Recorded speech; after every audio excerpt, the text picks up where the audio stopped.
888-2510. Want to lower your rate and payments, get rid of mortgage insurance, or get cash out? Find out about your best refinance options by tuning into the Get Mortgage Fit radio show with Alex Michaels and Carrie Kasem, Thursday afternoons from 1 to 2, where you'll learn everything you need to know about mortgage loans, today's rates, FHA, VA, and more. Call the Get Mortgage Fit show Thursday afternoons from 1 to 2 on WNN at 800-827-RATE, 800-827-RATE, or visit them online at newamericanfunding.com, NMLS 6606.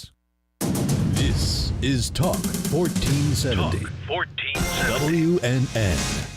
The opinions expressed on the following sponsored program are strictly those of the host, guests, and callers, and not necessarily those of this station, its staff, management, or sponsors. Are you a family caregiver? Are you caregiving for someone who can no longer take care of themselves? Are you overwhelmed? This is Caregiver Solutions Info with Marcia Teal. Marcia will be hosting an hour of true stories and information, tips and updates of the latest research and necessary information in the caregiving field, focusing on you, the family caregiver. An Alzheimer's disease and dementia care expert, Marcia has 15 years of hands-on experience at Arden Courts, a leader in assisted living dementia communities here in the U.S. Marcia covers everything you need to know as a family caregiver, especially if you care for a loved one with Alzheimer's disease or other related dementia or chronic illness. If you have a friend or relative that is also a family caregiver, call them now. They won't want to miss a minute. And let them know they can watch on caregiversolutions.info. And they can listen on WNN 1470 AM in South Florida or nationally on the iHeartRadio app. Now, sit back, relax, and learn from our host, Marcia Teal, as she brings information to you that may just be the caregiving solution you need. Hi, everyone, and welcome to Caregiver Solutions Info Show. I'm so happy that you could join us today. We have another wonderful program. The show is for caregivers, also for professionals who need and want to learn more about caregiving. It's not an easy thing. There's so much information out there, but somehow caregivers sometimes just don't even know where to go to start to learn. So this is a great resource for caregivers who can't get out of the house to go to support groups, don't want to go to seminars, just want to be more private about their educational excursions until they're ready, to take that first step and go and visit perhaps assisted livings or maybe even nursing homes. Whatever your situation is, it's okay, because caregiving is a journey, and we talk to caregivers who have been there, been in your shoes, traveled along that same path, and who better to learn from than those people who have really walked in your shoes. We also have wonderful guests that come onto the program that are experts in their field. These experts range from elder law attorneys, social workers, geriatric care managers, nurses, all kinds of experts that help caregivers in their various fields. So this show is a resource, and I hope you find that it can help you and perhaps others that you might share it with. So if you're listening on local Southeast radio, thank you for that. If you're tuning in via the internet and watching us live stream on caregiversolutions.info, thank you for that. You can also listen on the iHeartRadio app. So that's another way you can tune in no matter where you are. So today we're going to be talking to someone who is actually backed by popular demand. She is an expert in her field. She has the education and the experience and the hands-on to be able to come to you, the caregiver, with tons of information. And we're going to go right to her because she's joining us via the telephone. She lives on the other coast of Florida, and her name is Dr. Kate McCarty. Dr. Kate, are you there? I am. Thank you, Marcia. Can you hear me? I can hear you. That's great. That's great. We have your picture up, split on the screen, so everyone can see you. And says Dr. Kate McCarty, certified dementia coach, and that is you. Well, I'm not actually certified. I was a dementia coach before there was any certification, so I'm certifiable sometimes. But I I do have my PhD with a focus on quality of life for individuals with dementia. And I think what's more important is I have over 40 years of experience of working with individuals who are dealing with dementia. Well, I think So that makes you. from that, yeah, I named my company Dr. Kate Dementia Coach, and then I sailed the Caribbean, and I came back and found out there's a certification for this. Right? So that means you're a forerunner in this field because you were doing it before everybody caught up with you. Absolutely, that happens a lot. I often say, "Oh, well, darn it," Well, I was a nurse's aide before anybody certified nurse's aide. Is an example. So when I train CNAs, they look at me like I was, born with Moses or something. But no, back in the day, they just told you to go bathe people and gave you a washcloth. Well, there wasn't a whole training thing. Right. Well, Yeah. and now there is. I think we're getting a little And thank heaven. smarter Yeah. about it. Yes. A lot more education, a lot more training. But Oh, yeah. yeah, so I want to talk to you about what you do. But first of all, to let everybody know what education you do have. You do have your PhD, and explain what that is in. My PhD is in aging studies, which used to be called gerontology. I think USF decided to get trendy and changed it to the study of aging or aging studies. And my dissertation was focused on quality of life at end of life for individuals with dementia. That kind of was all from my years of experience I started as a nurse's aide in nursing homes. I ended up in activities in nursing homes, but along the way I was a companion. I've been a home health aide. I have been an adult daycare provider. So I have had a lot of, I've tried all the different modalities of solution, which is nice. It gives me a perspective that I think a lot of folks don't have. Maybe. Well, that's true because certainly with all of your years of experience and hands-on, because I think experience, kind of trumps a lot of things. But in addition to that, having the PhD in the aging studies and combining these two together, you are an expert in your field. And I know for a fact that you have helped numerous families near and far. So let's talk about what a dementia coach is, because that's who you are, that's what you do. But what does a dementia coach actually do? Well, I can speak from my perspective. I do a lot of kind of single session advice. I tend to be very practical. I don't know what the certified dementia coaches do, but I often am just troubleshooting. So a family will reach out and they'll say, my mom has been every afternoon. She gets all agitated. I don't know what to do.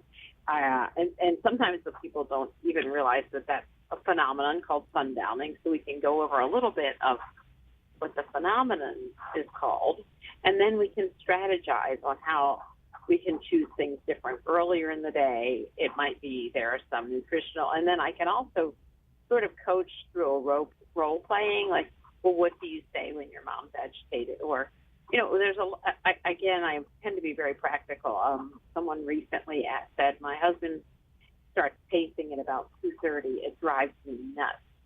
And my instant go-to, because of working in dementia units for so much of my career, is, well, do you have a Bissell sleeper? And she looks at me like I'm crazy. And I'm like, well, we have found that if it's a non-electric, simple sleeper, it can be a way to give a purpose to the pacing. And it sort of kind of takes the energy down, as well as the person starts feeling like they're doing something. So that was one strategy. Now, every strategy doesn't work for every person. One of my peers in the world of Alzheimer's says, if you know one person with Alzheimer's, you know one person with Alzheimer's.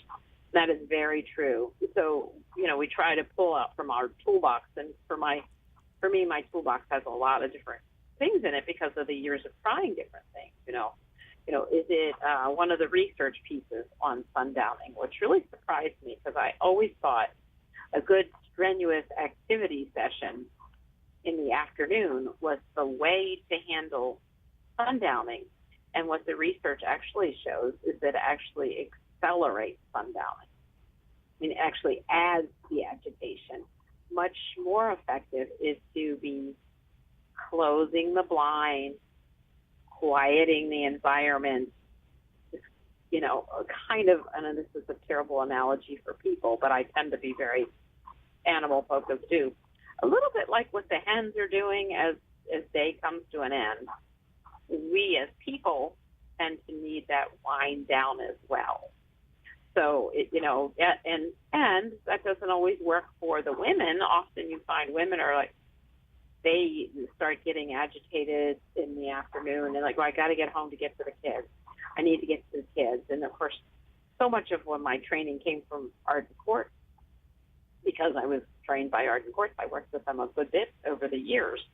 And one of the strategies is, well, the kids are getting off the bus. Well, what will we do with the kids when they get off the bus? So in other words, I validate. Validation is so important. Naomi Feil is one of my heroes that I learned about through a session of training that we were sent 2 years ago. So I'm not denying her. I'm not telling her there are no kids or kids are old, the kids are raised. I'm not doing any of those things that are very detrimental to her self-esteem and to her sense of reality. But I'm going to meet her there and I'm going to say, so when the kids get off the bus, what would you like to do? Or maybe we should make some cookies, or finding a way to join them. I'm not totally repainting the picture, but I'm going to go where the picture's taking me. Okay, so this validation therapy, so what purpose does it serve? Because a lot of people would say, well, you're just feeding into their delusions.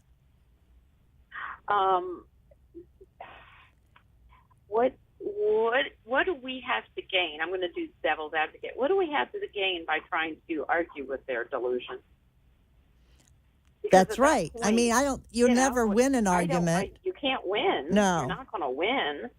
But validation is very much based in the idea that the things that are coming up with an individual further on in the process, and maybe age specific, are related to things from the past. So this is something that this person is struggling to work through while dealing with a diagnosis of some sort of brain change. That's sort of how that's how Naomi Feil has. She was a social worker. That's how she has painted the picture on validation.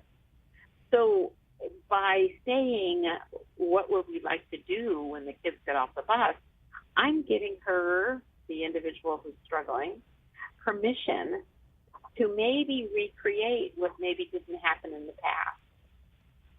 One of the best parts about Naomi Feil, that's not what we're talking about here, but she was such a graphic trainer. She would jump on the table and become the individual with dementia. And then she would say, after she'd done her little role playing, she would point her finger out to us as the audience and say, you better get a grip on all your conflicts right now. Work through them now, because one day you're going to be stuck maybe with a mind full of plaques and tangles, and you're going to be trying to work these things through. And somebody's going to offer you bingo or say, no, your kids are all old now. And meanwhile, you're trying to work something out from a stage.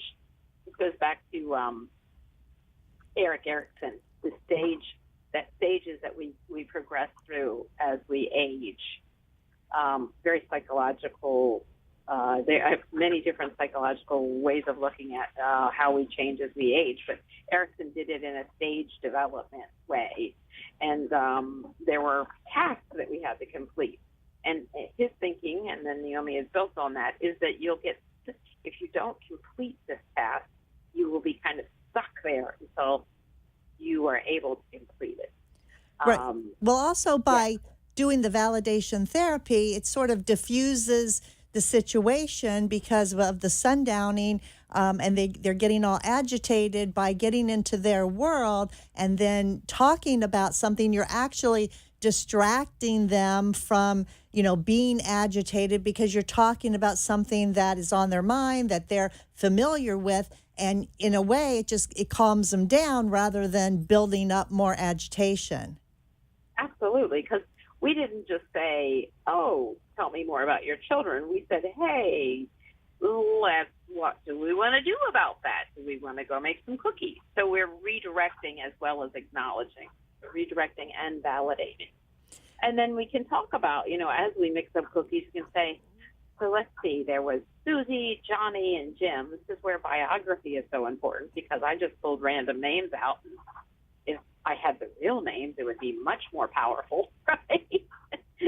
Which one came home first? Now, this mom may not know who came home first, but any biographical clue I have, like, oh, and Susie had her braids in, or she's the redhead, right? Again, brings up self-esteem. It's like I can just see the person kind of rising and putting their shoulders back a little. Yeah, and she always likes my chocolate chip cookies. Right. Well, we've taken a whole new branch. Yes. And you've gone in another direction, which is something that, the person with the dementia, they have feelings too, and they need sometimes just to vent, and they need to be heard just like anybody else. And I know a lot of people sometimes just want to ignore that or kind of shut them down. But if you allow, in my experience, if you allow a person with dementia who wants to talk and who is venting and let them get that out and let them feel that they're being heard, it makes a huge difference in their behavior. Oh, yes. Huge. As opposed to what the classic thing is, no, sit down, or let's watch Jeopardy, or, none of those are really going to do it because you haven't given them any path to take that sort of relates to where they're anxious. Right. So Dr. Kate, so one of the things then that you do as a dementia coach, as you've just explained, is that you educate caregivers. So this is a education process, right? And you're giving them information about why maybe mom is sundowning, how you can relate to her, what techniques you can use to better serve her. So it's education that you provide to the caregivers. And one important thing I think to note is you don't diagnose. No, I do not. I can say, well, in my humble opinion, it looks like this is not straight Alzheimer's and you need to go to your neurologist or neuropsychologist for further testing, But I'm only using anecdotal. Yeah, I never prescribe any medication. It's not in my purview. I'm not an MD. But I can do a lot of therapeutic kind of prescription, like, have you considered that maybe they need a purpose? And let's look at our biography and see what kind of purposeful activity we could come up with. I do work for an adult day over here in Largo, and we find that some of the best activities we do are ones that are clearly about giving back.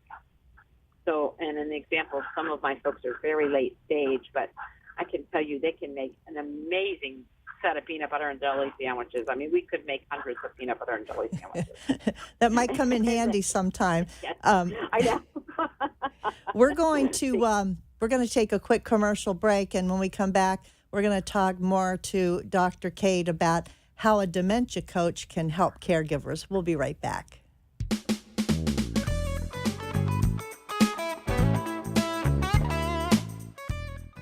Arden Courts is not just a place to live, it's a place to call home. Residential living combined with quality caregiving. This is the philosophy behind Arden Courts. Communities created exclusively for individuals with Alzheimer's disease and related dementia who would benefit from a safe and structured environment.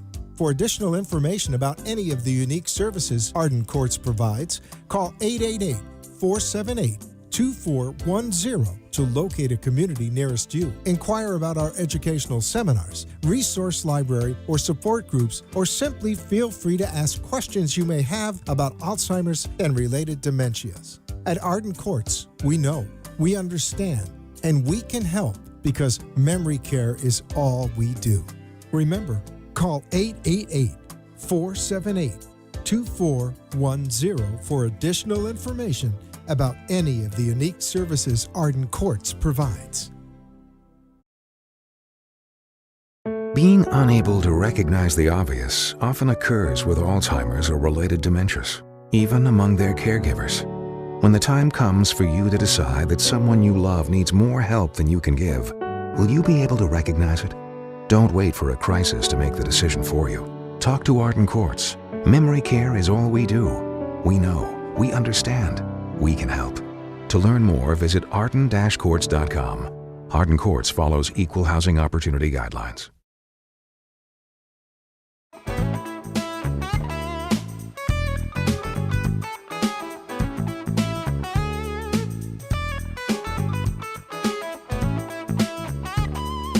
And welcome back to the show. My special guest today is Dr. Kate McCarty, PhD. Not only is she a great person, she is also a dementia coach, and she's also an author of a couple books on caregiving. And so welcome to the show again, Dr. Kate. Welcome. Thank you. So we're talking about what a dementia coach does, and one of the things that we're talking about is helping caregivers to understand behaviors, because as a dementia coach, you understand the behaviors that a person with dementia may exhibit, and you are educating caregivers on how to best maybe resolve some issues. So in addition to that, would you say that a dementia coach should be able to make referrals, if necessary, to other providers or healthcare people? Oh, absolutely. I try to keep a good posse of referral sources. I have my own personal ones because I am a caregiver myself, but I also have ones that I know. An example, a man has just texted me asking for someone, and he's very resistant to home health prices. I fortunately know his wife well enough that I can suggest a companion service. He's looking for a church lady that's $10 an hour, and I unfortunately don't know any church ladies like that. But I do know a companion service that I know and trust that's in the $13 to $15 or $16 range an hour. So that's something I can share with him. I don't have any.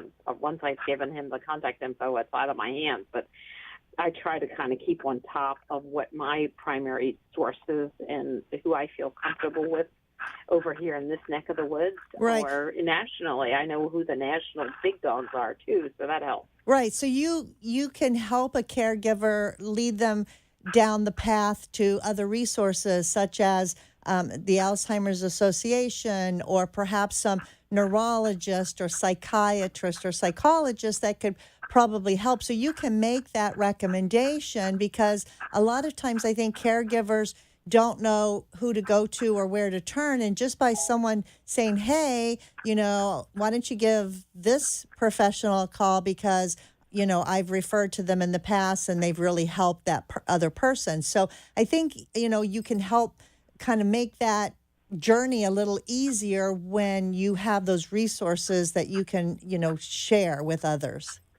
Absolutely. An example from my personal life is that we're, as a couple, dealing with a possible frontotemporal dementia diagnosis. I say possible because it's very difficult to quantify those. It takes some very advanced scans. And right now, I guess we've just been made aware of some in Jacksonville, but that's not where we live. But we're dealing with some changes. And one of the things because of the folks that I have been in contact with and I've been professionally aligned with, our financial planner and our elder lawyer directed us to a guardianship lawyer. We don't need a guardianship as it's traditionally written, but we're looking at the idea of a voluntary, where she's offering us the ability to put a little more control, because there's some impulsivity that comes with further along with this diagnosis, which kind of gives me a lot of anxiety in the middle of the night. So the possibility of maybe having a voluntary guardianship. So see, these are ways that interconnection. I met these people at a study group, 10 years ago. We've stayed connected, and now I know that this is an option. And so, by her working with me, I can then trust to suggest that to someone else. And always with the idea that, well, this is something to consider. I don't know if it'll work for you. 'Cause, Right. again, we're all individuals. Every one of our finances are different, and there's so much, unique about each of us. Right. So what you're doing personally is building your own team, your own support team, and then you Yes. can go out and help, a new caregiver help build their support team, because I think that's what it's all about, is having the support in place and having a team of professionals and non-professionals doing unique things that you can rely on to be that support for you. Absolutely. Yeah, and I call it my posse. I have a posse because it's like the folks that are behind you that are equally capable and have your back. If you go for a Western theme. But yes, I think it's very important. We just had a seminar. We do a quarterly seminar with Kids All Day that I'm working with over here, and I spoke a little bit on this. And I think too often what happens is that we get a diagnosis and the behaviors start cranking up, and that's like that's number one on a scale of possible solutions. And we jump all the way to 10, which is placement, which is okay. It's not a bad choice. But I really try to educate people that there are a lot of steps that can be taken before you get to 10. Well, like I said, it's a journey, and everyone's journey is different. So you have to really dig in and find out, right? Yeah. That's the truth.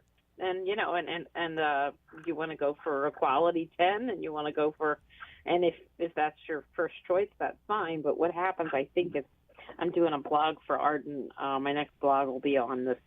We used to call it denial, and the research is now calling it avoidant coping.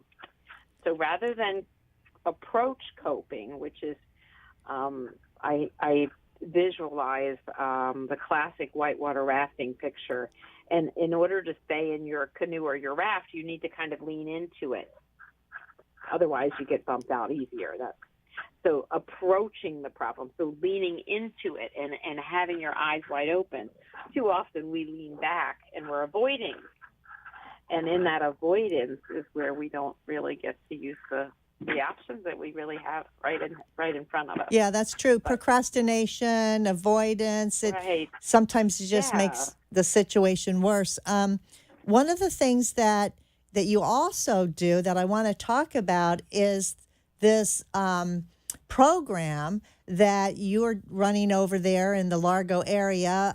Also, it's all over the country, probably different parts of the world, but it's called the Memory Cafe. Can you speak to that for us? Sure. Memory Cafe is a concept that started in Europe. There's two stories about how it started. I know the ins and outs of, I'll give you the generic. A couple early in a diagnosis. So the one in the England story is it's Norm McNamara, and he had a Lewy bodies diagnosis. And in looking for ways to best deal with a diagnosis, it became very evident to them in the research and in their own lives that social setting, social friendship, a social support network were very important to continuing to maintain his brain as best he could, and B, were shrinking because of his diagnosis. And the same goes for this other couple, I think, who were in Norway. So they decided to start to meet with others who are dealing with the same thing, not as a support group, but as a social setting, a socialization spot. So a And they memory meet, cafe, some of them weekly. right? Yeah, yeah. So it's strictly for that social interaction. There is a lot of support that's gained. The way I like to say it is that you never need a Kleenex, a tissue at a memory cafe, where at support groups sometimes they can be very sad, some people don't feel comfortable in support groups. But memory cafe is very light, airy. I run a couple different kinds. One's activity based, one's more restaurant based. We even have two that are combos where we meet at the mall, have a walking club, because walking is so good to help maintain your brain. And then we meet at a restaurant and have like a simplified menu and have a memory cafe. So it's a way to make friends. It's been very powerful. Mike and I, because we're sort of running them, we benefit greatly from them as a couple, because then you find that suddenly people are going out after hours, and like there's one couple wants to teach us the game of euchre. I have no idea what that is, but we're gonna set up a date, So when you have your regular folks that are friendly but somewhat put off by some changes, and they maybe start backing off, you have a brand new set of people. It's very powerful. I've been amazed because of us being qualifying as Memory Cafe participants and how powerful it is. It's taken on a life of its own that's pretty amazing. And it's global. So there is a site called the Purple Angel, and you can just type in Purple Angel, and then when it says search, you look for Memory Cafe, and it is global. I mean, you can go to a memory cafe in Timbuktu, not literally, but sort of. Yeah. So just to clarify, Dr. Kate, the memory cafes are for both the person with the dementia and their primary caregiver, right? Yes, and that's actually one of the cool things about it. It's an opportunity for Mike and I to have a great social event. We're not looking at our phones. We're actually enjoying ourselves, which we do enjoy ourselves when we go out alone still. But it's like something to look forward to. I think we're very engaged. However, it's not solely for that. We originally thought that it had to be a person with a care companion, but we have several in our region who come alone. They're still driving. They know there's dementia. They know there are memory problems, and they've been coming 2 years. And now I'm reaching out to their families saying, hey, I have your contact information, because sometimes we get worried if she doesn't answer, So it's an interesting kind of an umbrella for us, what sometimes feels like a deluge. Well, that's got a real sturdy umbrella. Yeah, that's very interesting what you said about some people come to the memory cafe on their own that have been maybe diagnosed. Maybe it's just a MCI, a mild cognitive impairment, or very, very early stage dementia. They're even still driving, and they find that it's approachable, that they feel comfortable coming to a memory cafe where they don't really have a care partner at this point, but they know that they can have that interaction, socialization, and feel comfortable around others when maybe they're going to forget a word, or maybe, they feel like people aren't going to judge them like they would in a regular social interaction situation. So true. Yeah, it's been really heartwarming. We just started one up here at Eastlake. It's through Arden Courts of Palm Harbor. And we had one fellow come, and you never know what the diagnosis is. You kind of hold back. And he said, well, yeah, I heard about you through my neurologist, and I left my wife at home. I didn't think she needed to come. And see, sometimes that happens, too. We have one lady down in Gulfport. She leaves her husband at home because she needs to get away, So it's like, It's like I said, it's like this big golf umbrella that's really sturdy, and even though it's raining buckets, it's a safe place to be under for an hour or 2 hours. It's usually 2 or 3 sometimes hours long because they really get going. Yeah, so And that's really I usually do a theme. good It option. kind of gets us, yeah. Very good. Very good option for people to have a safe place to go where they feel comfortable and being around others that maybe are in the same boat and but not to a degree, where they still don't have choices. I really, really like that and wish you well on the memory cafes and continue to get them going and help a lot of people. We're going to take a quick commercial break. When we come back, Dr. Kate has more to share. Stay tuned.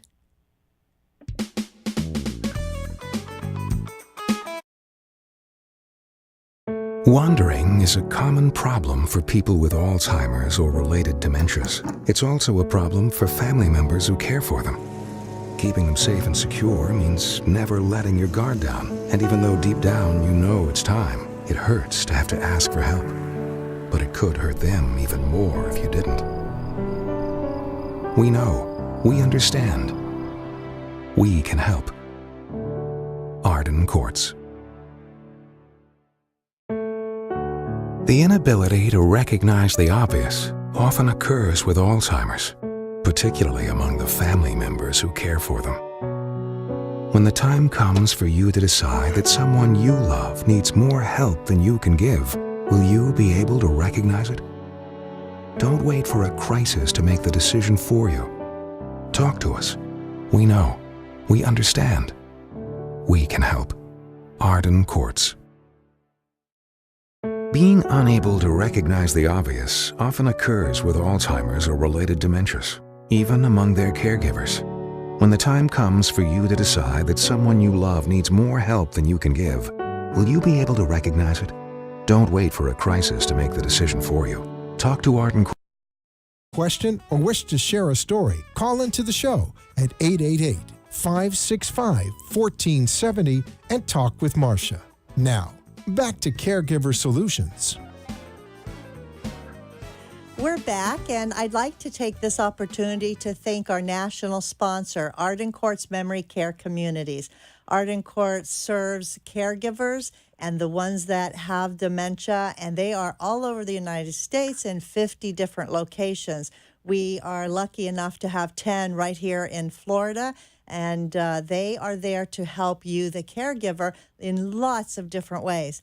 And one of the ways I'd like to help you today is if you're listening and you don't have this book called the 36-Hour Day Book, they want to give it to you absolutely free. I highly recommend that you call Arden Courts on their toll-free line. Let them know that you heard about this free offer on the Caregiver Solutions Info Show, and they'll be happy to get your name and address and make sure that they mail a book to you. So all you have to do to get this free book is call the toll-free number 888-478-2410. That's 888-478-2410. Call them today and get your book, The 36-Hour Day. It's an awesome read, and you'll find it very helpful, I'm sure. So my guest today is Dr. Kate McCarty. She's PhD, and she is a dementia coach. And we're talking about what a dementia coach is and how a dementia coach can help. And one of the things that Dr. Kate does is facilitate memory cafes where caregivers and their loved ones, or even, as we found out, people that have been newly diagnosed with some type of dementia find it comfortable to go and interact with others. So you're very busy all the time, Dr. Kate, I know, and I know people are listening and maybe they've never heard about a dementia coach.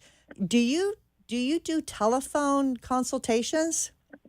I do. In fact, that's mostly what I do because of home life, because of the adult day, and because of the memory cafes, to squeeze everybody in. And actually, to be honest, folks, because of the practical nature, I think, they only want like a time or two. I have one family that calls me about once a year, and I go out and tweak things, and we talk about some strategies. And an example is this particular fellow is probably perseverating or forgetting, but constantly aware that he needs to use his urinal beside the bed. Well, the wife is getting no sleep. So the practical nature of my advice included a memory foam buffer. Like, I actually suggested a king size memory foam bed, but they just went for the topper. And because the memory foam keeps her maybe less aware of him getting up, because he's just sitting up, but it wakes her every time. They were in a standard full-size bed, and so I have found in my own life it's a lot easier to sleep with the memory foam because you don't notice the other person so much with the rolling. And of course, king size, and then they even a body pillow. She said, I can't be out past his bedtime because he has to sleep with me. And the daughter, she went out and got a body pillow, and it seems to be we're gradually weaning him so that she could actually stay out past 8, because that's kind of useful. So the memory foam pillow, we suggested some earplugs, the wax earplugs, because she's right there. So you're finding practical solutions as the dementia progresses. So some people need only a yearly tune-up, like you just said. They call you once a year, and you kind of bring them up to date with what they can do, depending upon what their circumstances have changed. But other people might be in a crisis, or other people might need you more often. So you work over the telephone helping these people, because I think a lot of caregivers find it pretty daunting to have to sometimes go to an office to talk about what they need or find out what they can be done to help them. And it's just too difficult to, manage that, having appointments and getting in a car and going and worrying about who's going to care for your loved ones. So I think having the freedom to be able to pick up the phone and ask a question could be a really good lifesaver sometimes for a caregiver. Yes, for sure. And I have met with folks who are in crisis, and I've met, 3 or 4 times. But I'm quick to refer out because the most recent one, it was much more was needed. So I consulted with my known and trusted referral folk, and we came up with a list of 3 or 4 good psychiatrists, because it was actually a medication need, who understood dementia. And that's important, So, if somebody was calling from your neck of the woods, I would refer to you, Marcia, because you would be able to tell me, what referral sources I could.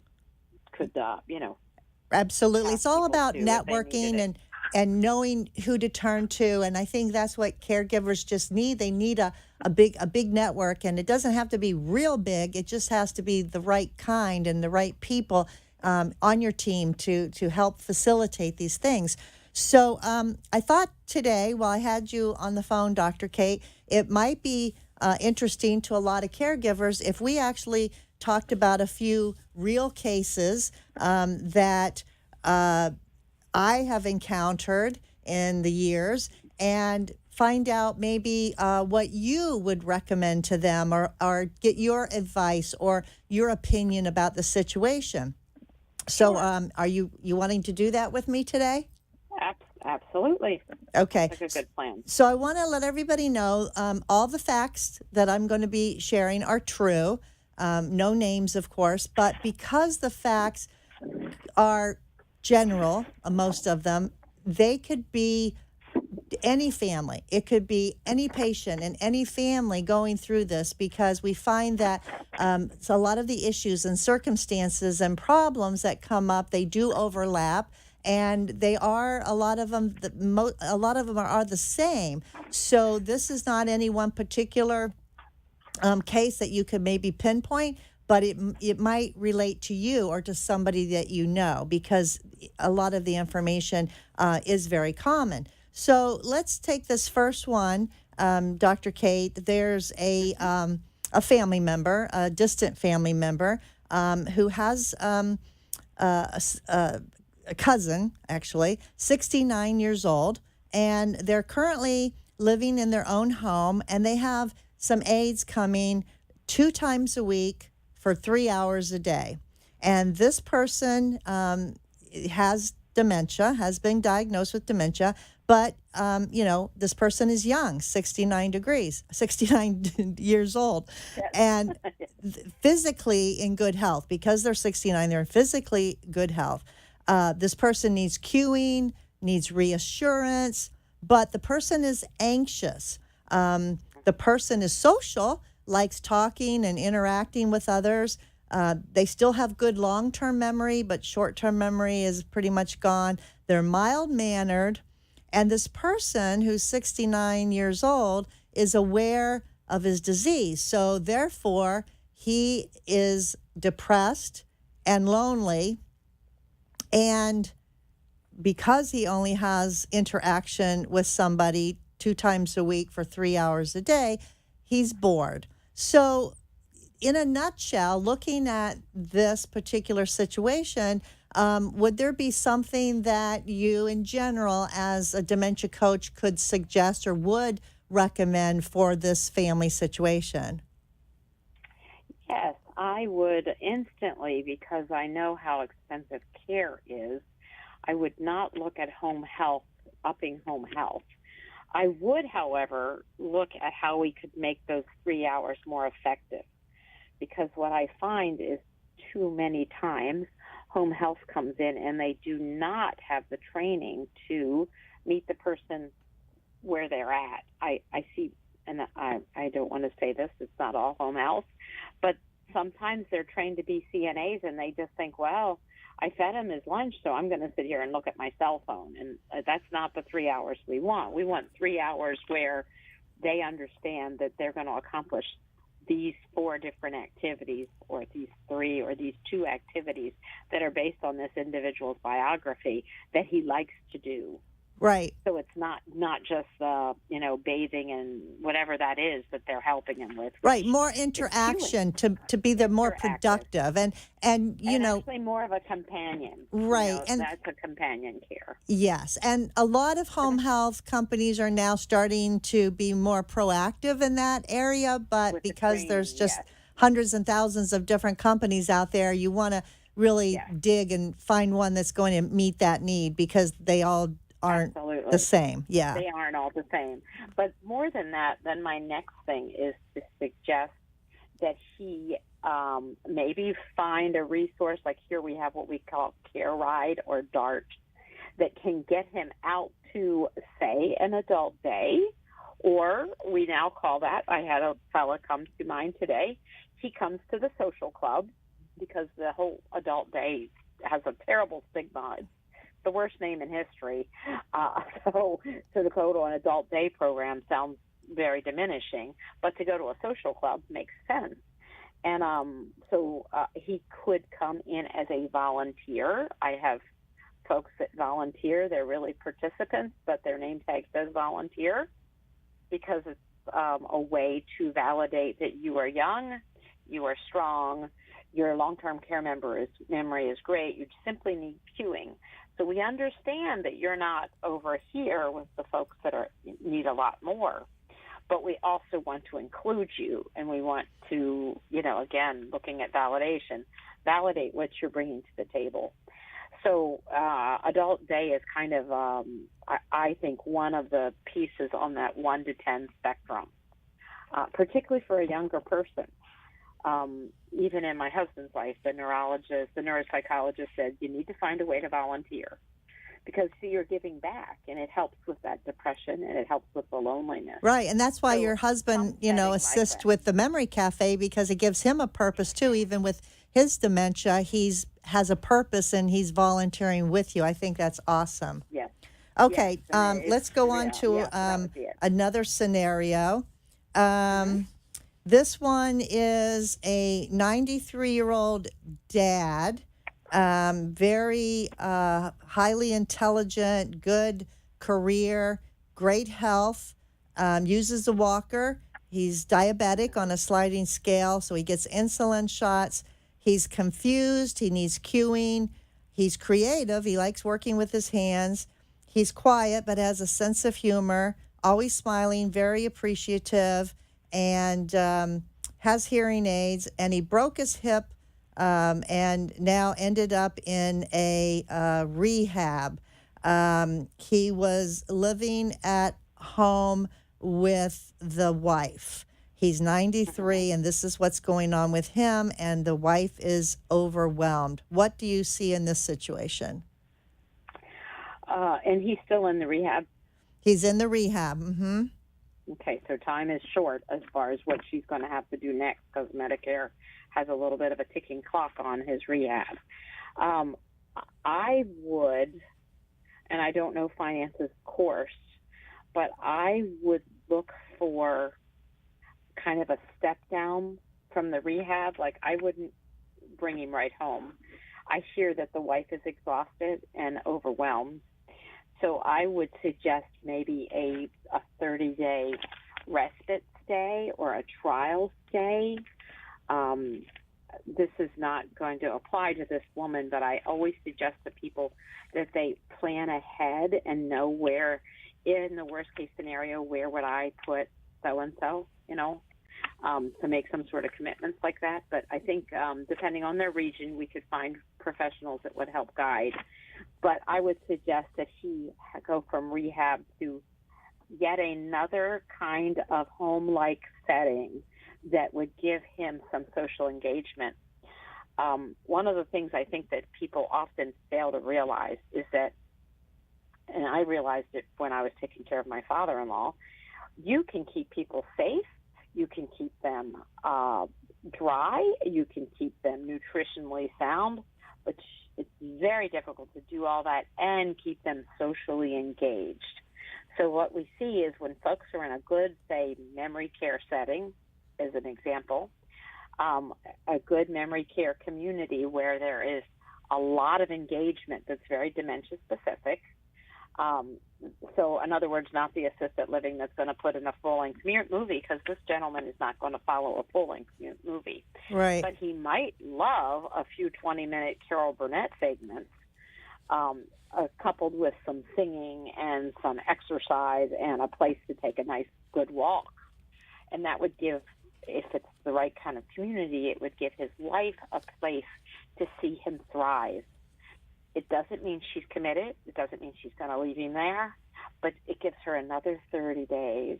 It gives them both more time, more focus from a medical standpoint as well as the social standpoint. Absolutely. Good answer. To help him heal. Good.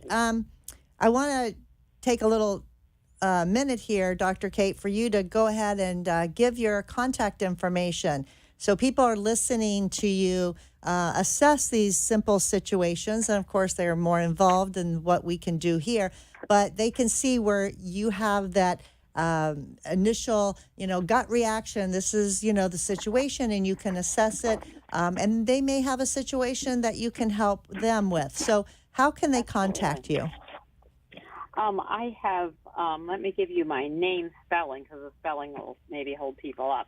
I'm Kate with a C, so I can be reached by email, if somebody's email, and that's CATEM, as in Michael, CCARTY @gmail. I have a website, KateMcCarty.com, and that's CATEMCCARTY.com. And then I have my phone number, which is 813-384-7571. Okay, give that phone number again, Dr. Kate, please.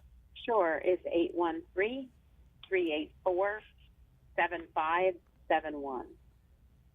Great. So if you all are listening and you hear something that you want to explore a little bit more with a dementia coach, you can call Dr. Kate and she'll help you.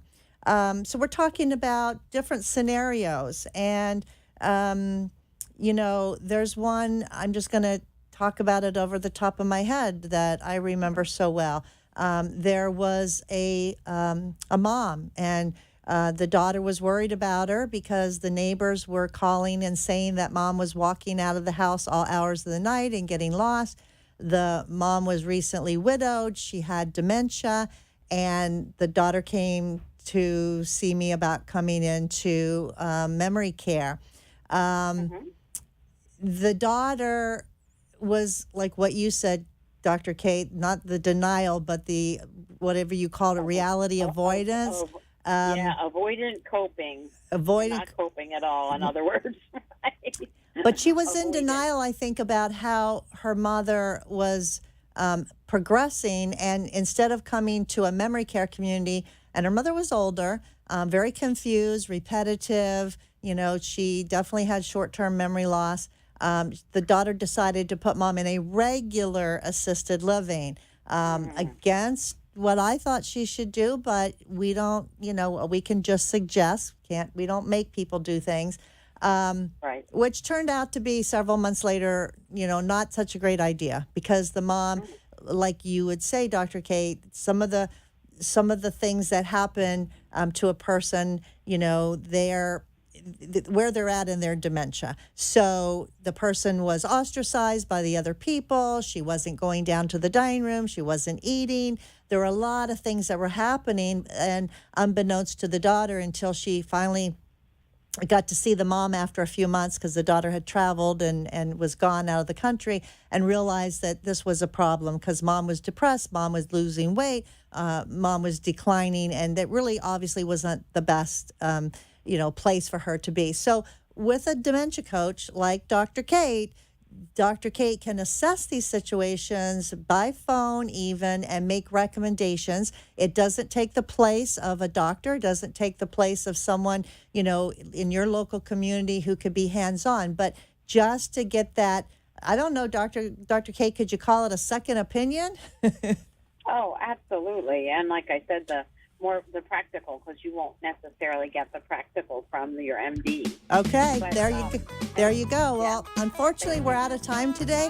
Thank you, Dr. Kate, for joining us. I had a good time talking with you, and appreciate you calling in, and hope to talk to you again soon. Very good. Thank you so much, Marcia. You're welcome. And thank you all for joining in, too. So we'll see you next time, same place, next week, every Tuesday. And in the meantime, don't forget, give somebody a hug, because they need it, and so do you. Take care.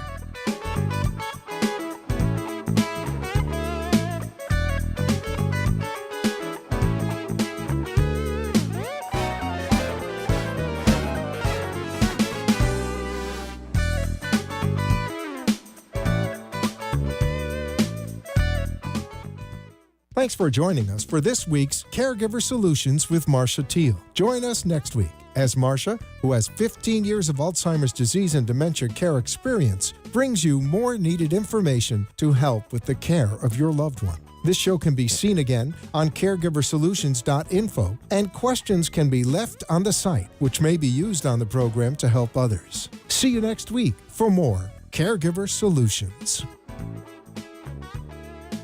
The opinions expressed on the preceding sponsored program were strictly those of